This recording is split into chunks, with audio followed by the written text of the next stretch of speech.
recent times, I personally still have faith in the judiciary.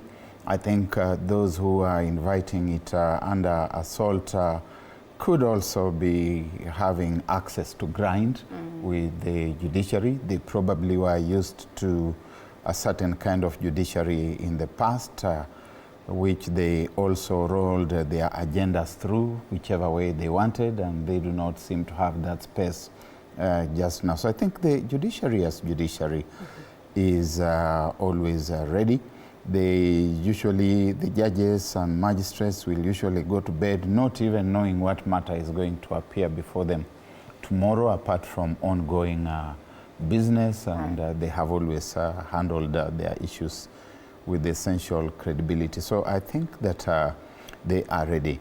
Meanwhile, for the IEBC, as soon as the commissioners get there, their very first task really should be to prioritize by-elections. There are people who have lacked representation for quite some time now, a number of parliamentary constituencies, a number of... Yes, and I think I asked that, so that means that has to happen almost immediately. That must be done. It doesn't wait for 2027? No, it can't. Okay. It must be done immediately.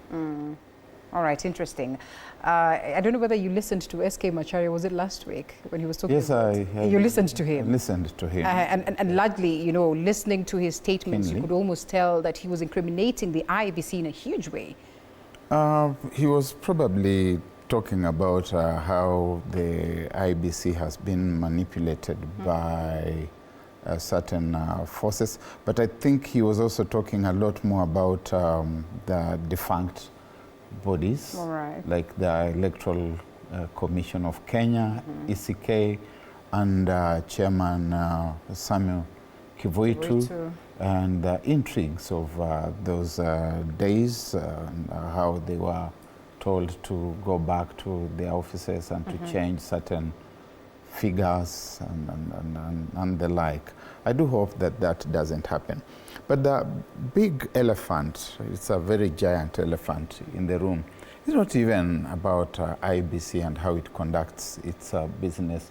It's really what happens in the post-election dispensation, whether people are willing to accept the results or not, and whether those who are declared winners can be allowed and allow themselves also to run the business of government without raiding other teams.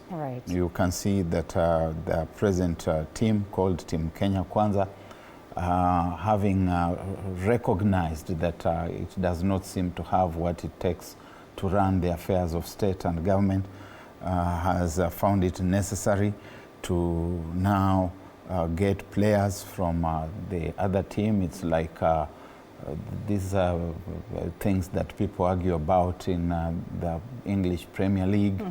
If Arsenal seem to be going down, then they raid Man U and vice versa.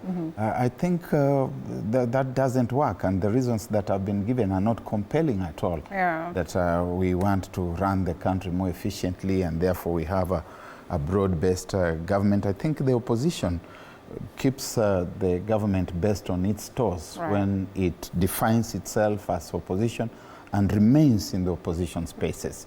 Otherwise, that which we are calling a broad-based government starts mutating into a broad-based conspiracy against the nation. Yes, and a broad-based roadmap or game plan is what we are looking at this evening. But before we close on that, the members of parliament